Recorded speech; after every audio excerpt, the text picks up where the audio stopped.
Bonjour, hier nous avons essayé de dégager les 3 éléments constitutifs de l'acte d'espérance, le désir, la confiance et la combativité. Je voudrais aujourd'hui essayer de préciser le sens du premier élément de cette triade, le désir. Qu'est-ce que le désir et comment constituer le désir comme un élément de plus en plus important dans notre vie. Saint Jean de la Croix disait « Nous aurons autant que nous avons désiré ». J'aime beaucoup cette formule. Elle nous invite à désirer beaucoup et à ne jamais renoncer à nos grands désirs. Thérèse de l'Enfant Jésus a pris cette formule particulièrement au sérieux. Elle désirait une grande sainte et elle est devenue, selon les paroles d'un pape, la plus grande sainte des temps modernes.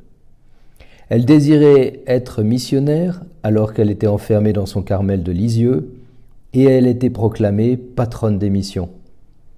Elle désirait enseigner les docteurs de théologie alors qu'elle n'avait pratiquement pas fait d'études et elle a été proclamée docteur de l'Église par le pape Jean-Paul II. Elle a vraiment pris au sérieux les paroles de Saint Jean de la Croix « Nous aurons autant que nous avons désiré ». Elle a vraiment eu tout ce qu'elle avait tellement désiré, tout ce qu'elle avait désiré de plus grand. Même au plan humain, rien ne nous motive davantage que d'avoir de grands rêves. Pensez à la question que Steve Jobs, qui venait de fonder Apple, posa à John Sculley, vice-président de Pepsi-Cola, pour le convaincre de venir travailler avec lui, alors que John n'avait apparemment aucun intérêt à quitter son poste de Pepsi-Cola pour entrer dans une boîte qui à l'époque était inférieure à Pepsi-Cola. Et pour le convaincre, au moment où il hésitait, il lui a dit « Est-ce que tu veux continuer à vendre de l'eau sucrée pour le reste de ta vie ou est-ce que tu veux changer le monde avec moi ?» Et Sculley a décidé de quitter son intérêt purement financier pour un rêve plus haut, changer le monde. Alors on peut discuter si c'était une bonne idée ou pas, mais en tout cas, ce qui nous motive vraiment, ce qui nous donne de l'espérance, ce sont des grands rêves. Pour booster notre espérance, il faut commencer par intensifier notre désir. On ne pourra jamais désirer trop. Maurice Zundel, ce grand théologien suisse, disait « Tu ne peux satisfaire à tes désirs qu'en allant jusqu'au bout, jusqu'à l'infini. » Pourquoi ? Mais parce que la grande espérance de l'homme, celle qui résiste à toutes les désillusions, c'est l'espérance d'être avec Dieu. Au fond, ce que nous désirons, c'est ce que le démon avait promis, mais sous forme de mensonge, vous serez comme des dieux. Dieu seul est infini, et il nous a donné un désir infini, le désir de lui.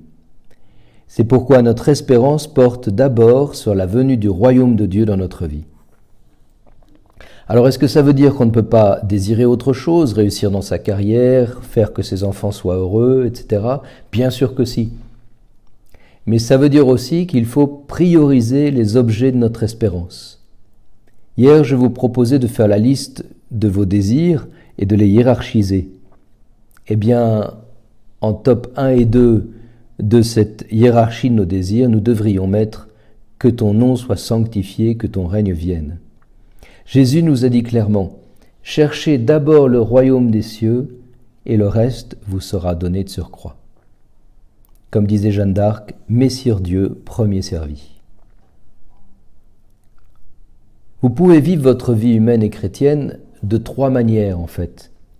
Soit selon une spiritualité du devoir, soit selon une spiritualité du besoin, soit selon une spiritualité du désir.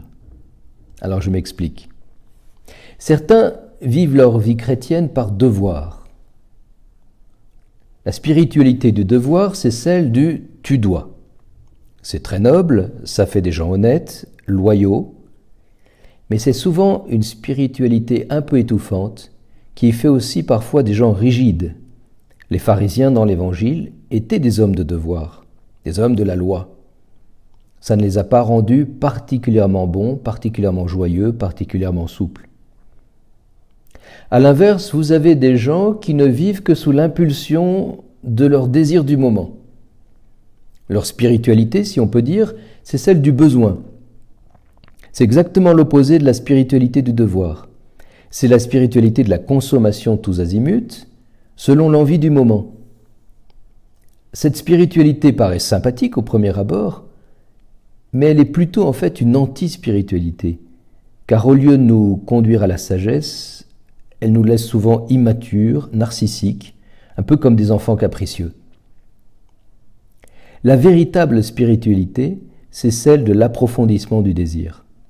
Elle consiste à vivre dans la fidélité à l'aspiration la plus profonde de notre être, c'est-à-dire à monter toujours plus haut, à l'infini, en cherchant l'amour et non pas la puissance, le service des autres et non pas la domination.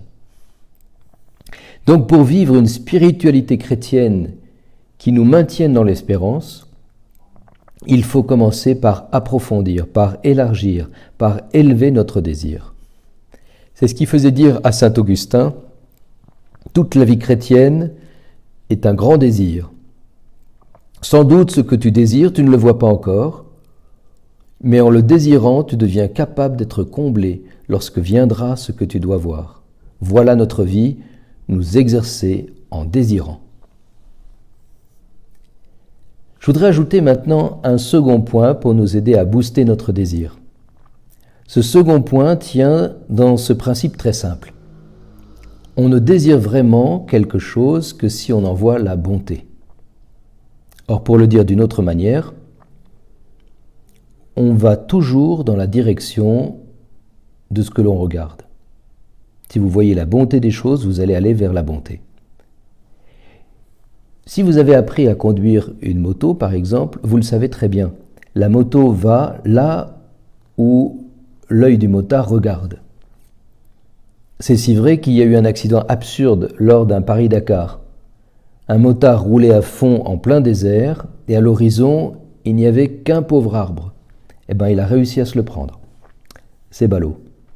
On va toujours là où l'on regarde. Et c'est pour cela que le livre des Proverbes dit « Le peuple périt faute de vision ». Il faut donc nous exercer à regarder vers Dieu, à regarder vers le bien, vers le beau, vers le vrai, vers l'infini. Pour garder l'espérance, il faut lever les yeux vers Dieu et anticiper la victoire finale. Ça me fait penser à cet épisode tragique mais édifiant de la fin de la vie de Dietrich Bonhoeffer, un des grands théologiens protestants du XXe siècle. Il est mort à Flossenberg, dans un camp de concentration. Il savait qu'il allait être fusillé le lendemain, en 1942. Il a réussi à écrire un petit mot, à faire passer un petit mot à un de ses amis anglicans. Il y avait juste une phrase écrite, « La victoire est certaine ». Regardez vers la victoire. Ça, c'est la cible de notre vie. C'est dans la direction de la victoire, puisque le Christ est ressuscité, puisque nous savons que nous avons déjà en lui la victoire, qu'il faut aller si nous voulons réussir notre vie. Il y a d'ailleurs un petit signe qui nous est donné dans la langue hébraïque. En effet, un des mots hébreux pour dire le péché, c'est le mot khatat, qui veut dire littéralement rater la cible. Péché, selon ce mot, c'est rater la cible de sa vie. C'est passer à côté de l'essentiel, à côté de Dieu. Réussir sa vie, au contraire, c'est s'orienter résolument vers le Seigneur. Alors, qu'est-ce que nous devons retenir de tout cela? 2 choses au moins. Premièrement, pour booster notre espérance, il faut agrandir notre désir de Dieu, que ton nom soit sanctifié, que ton règne vienne. Deuxièmement, pour agrandir notre désir de Dieu, il faut lever les yeux vers lui. Lever les yeux vers la victoire. Comme disait Jésus à ses disciples, « Levez les yeux, regardez, déjà les blés sont blancs pour la moisson. » Il faut anticiper la victoire. Pensez aussi au Magnificat de Marie, qui nous accompagne durant ce temps de l'Avent. Quand elle dit « Il renverse les puissants de leur trône, il élève les humbles », où est-ce que Marie a vu ça? À son époque, ce n'était pas du tout le cas. À son époque, le peuple hébreu était sous la domination des Romains, sous l'oppression. Les puissants étaient bien en place et les pauvres étaient toujours plus pauvres. Mais Marie, dans son Magnificat, chante ce qu'elle ne voit pas encore. Elle chante la victoire, elle chante son désir. Comme nous disions au début de cette retraite, elle chante sur le puits. Sur le puits, acclamez-le. Anticiper la victoire par l'espérance, c'est le désir. C'est ce à quoi le temps de l'Avent nous invite. Dans les 2 prochains podcasts, nous étudierons les 2 autres conditions de l'espérance. Après le désir, il faut la confiance et il faut la combativité. Alors pour rappel, nous organisons à la paroisse une retraite de l'Avent.